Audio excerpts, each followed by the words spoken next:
All, उम्मीद करता हूँ आप सब खैर वाफियत के साथ होंगे। दोस्तों आज की क्लास के अंदर हम बात कर रहे हैं classical design in S plane की, जिसके अंदर हम बात करेंगे compensator design in time domain versus compensator design in frequency domain. Simple second order system क्या होता है, उसके क्या खसूसियत यानी कैरेक्टरिस्टिक्स होती हैं, और हम मैटलब को इस्तेमाल करके इसका रिस्पॉन्स किस तरीके से देखेंगे। अब हम नेक्स्ट टॉपिक की तरफ जाते हैं, जो कि है response for the second order system. ज़रा देखिएगा, सेकेंड ऑर्डर सिस्टम के अंदर हमारे पास इस केस के अंदर 4 ग्राफ बने हुए हैं। पहला ग्राफ ये रहा, दूसरा ये रहा, तीसरा ये रहा, चौथा ये रहा। उसके अंदर हमने कहा कि जो पहला ग्राफ है हमारे पास वो ओवर डैम्प्ड का है। Second graph is critically damped which is good one. Third graph is under damped और fourth graph is undamped. Undamped तो हमें चाहिए ही नहीं होता, इसका मतलब ये है कि सिस्टम ऑसिलेट करता चला जाएगा और ये ठहरेगा ही नहीं। ये है हमारे पास undamped, under damped. Under damped यानी इसके अंदर थोड़ी ऑसिलेशन होगी, उसके बाद स्टेडी स्टेट आ जाएगा। Critically damped which is most good. इसके अंदर क्या होता है कि सिस्टम के अंदर ओवरशूट नहीं होता, बल्कि सिस्टम स्लोली अपने स्टेडी स्टेट की तरफ चला जाता है। मगर अगर हम क्रिटिकली डैम्प्ड से नीचे की बात करें तो ये है हमारे पास ओवर डैम्प्ड। तो हम कोशिश करते हैं कि हमारा सिस्टम क्रिटिकली डैम्प्ड हो। फिर ये बहुत इंपॉर्टेंट टॉपिक है, प्लीज़ गौर से देखिएगा। मैं जूम करता हूँ, जिसको अंदर हम बात करते हैं पोल्स लोकेशन की। पोल्स लोकेशन किस तरीके से देखते हैं ये हमें देखना है।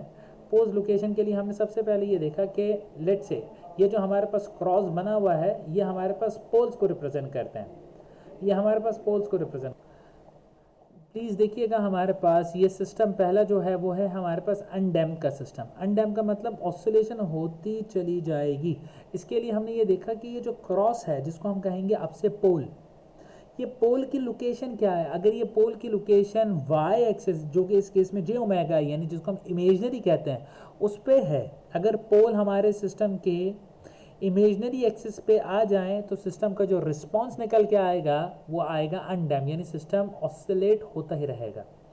दूसरे वाले केस के अंदर हमने ये कहा, दूसरे वाले केस के अंदर हम ये कहना चाहते हैं कि हमारे पास अगर व्हाट इफ़, अगर हमारा जो सिस्टम है उस सिस्टम के अंदर जो पोल्स हैं वो पोल्स इमेजनरी एक्सिस पे नहीं है बल्कि इमेजनरी एक्सिस के लेफ्ट हैंड साइड पे है, तो इस केस के अंदर हमारे पास एक पोल ये है, दूसरा पोल ये है।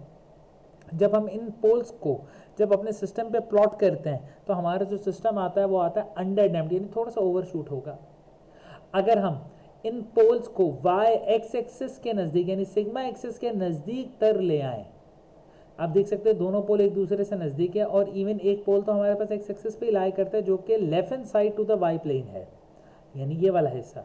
तो इस केस के अंदर जो रिस्पांस निकल के आता है हम उसको कहते हैं क्रिटिकली डैम्प्ड। सिमिलरली अगर हम दो रिस्पॉन्सेज की बात करें, यानी इस केस के अंदर हमारे पास पहली चीज़ पोल लेफ्ट हैंड साइड पे है, इस ओरिजिन के यानी वाई एक्सिस के लेफ्ट हैंड साइड पे हैं।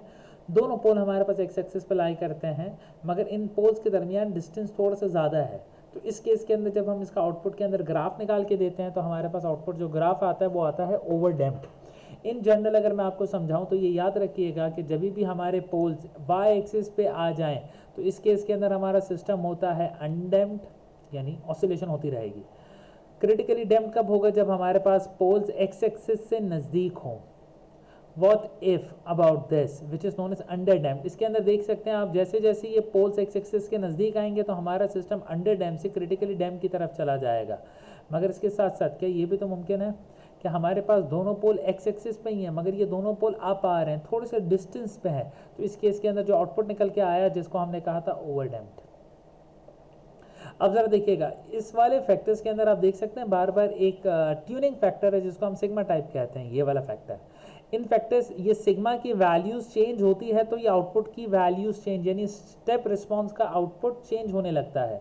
अब हम ये देखना चाहते हैं कि सिग्मा की वैल्यू क्या हो तो आउटपुट पे क्या आएगा। तो ज़रा देखें, जब सिग्मा की वैल्यू हमने 0.1 लिखी है तो ऑसिलेशन का नेचर देखिएगा, सिग्मा की वैल्यू बढ़ती गई बढ़ती गई बढ़ती गई। जैसे हमने 0.8 किया तो ये ट्यूनिंग फैक्टर ज़्यादा होने की वजह से ये जो रिस्पॉन्स निकल के आया वो क्या निकल के आया, क्रिटिकली डैम्प्ड निकल के आया, जो कि हमें चाहिए था। तो इसका मतलब सिग्मा की वैल्यू का असर होता है। सिमिलरली अगर हम टाइम के रिस्पेक्ट से बात करें तो हम ये देखना चाहते हैं कि राइजिंग टाइम क्या है, यानी यहाँ से लेके ऊपर तक कितने टाइम के अंदर जाएगा। सिमिलरली पीक टाइम किस टाइम पे आएगी। सिमिलरली ट्रांजिएंट रिस्पॉन्स यानी स्टेप रिस्पॉन्स किस टाइम पे आएगा, और उसके बाद अल्टीमेटली सिस्टम जो है हमारा स्टेबिलिटी की तरफ चला जाएगा। अब ज़रा देखिएगा, ये वाली डायग्राम भी बहुत इंपॉर्टेंट है। इसके अंदर हम पोल्स की लोकेशंस को बार बार चेंज करते हैं। हमने इस डायग्राम के अंदर ये देखा कि जब हमारे पास पोल 1 पे 1, तो जब हमने पोल 1 का ग्राफ बनाया तो हमारे पास ग्राफ बना ये। जब हमने दूसरा पोल चेंज करके देखा यानी 2 और ये वाला 2, तो उस टाइम पे हमारा जो ग्राफ बना उसके अंदर शूट ज़्यादा आया। फिर हमने पोल की वैल्यू और चेंज की, 3 पे रखा, तो उसके अंदर हमारे पास मैक्सिमम शूट आया। तो इस डायग्राम से हमें ये समझ में आया कि पोल की वैल्यू वाई एक्सिस पे तो ना हो, मगर जितना नज़दीक होगी एक्स एक्सिस से उतना ज़्यादा स्टेबल होगा। जैसे पोल 1 का आउटपुट देखिए कितना अच्छा है, उसका मतलब पोल 1 एक्स एक्सिस से नज़दीक है, उसका मतलब जितना नज़दीक उतना अच्छा। व्हाट इफ़ अगर हम अपने पोल्स की लोकेशन को एक्स एक्सिस, या तो हम वर्टिकल देख रहे थे ना, अब हम अपने पोल की लोकेशंस को हॉरिजॉन्टली देखना चाह रहे हैं। हॉरिजॉन्टली देखना चाह रहे हैं यानी पहला पोल यहाँ पे आया, फिर हमने पोल को हॉरिजॉन्टली मूव करवाया, पोल हमारे पास यहाँ पे चला गया। तो इन दोनों का जब हम ग्राफ देखते हैं, आउटपुट पे देखते हैं, तो हमारे पास 1 का इतना अच्छा नहीं है जितना 2 का अच्छा है। तो उसका मतलब जितना आप away to the Y axis जाएंगे उतना अच्छा, और जितना आप टूवर्ड्स द एक्स एक्सिस आएंगे उतना अच्छा। फिर से रिपीट करता हूँ, पोल्स आपके एक्स एक्सिस से जितने नज़दीक हुए उतना अच्छा, और पोल्स आपके away from the Y axis, यानी ये वाई एक्सिस है, away from the Y axis जितने हुए उतना अच्छा। इस केस के अंदर आप देख सकते हैं 2 का आउटपुट बहुत अच्छा आया है। तीसरा, what about the diagonal condition. तो डायगोनल के कंडीशन के अंदर हमने ये देखा कि तीनों के पास, तीनों पोल्स का जो सेम ओवरशूट सबके पास आया, मगर रिस्पॉन्स किसका अच्छा है। अगर हम तीसरे वाले का रिस्पॉन्स देखें तो ये सेटलिंग टाइम इसका जल्दी आ जाएगा as compare to the second time and as compare to the first time. तो उसका मतलब तीसरा पोल देखिएगा कहाँ है, तो तीसरा पोल है यहाँ पे, यानी डायगोनल में जितना अवे होगा उसका रिस्पॉन्स उतना ही अच्छा होगा। तो यहाँ पे हमने 3 बातें सीखी।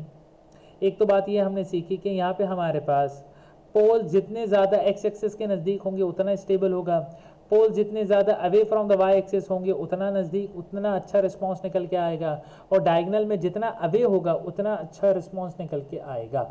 वैसे ही हमारे पास यहाँ पे एक फंक्शन है जिसके अंदर हम सिग्नल एक्वायर करते हैं और उसका आउटपुट निकल के आता है, ये केजी यानी फीड फॉरवर्ड है, ये फीडबैक है।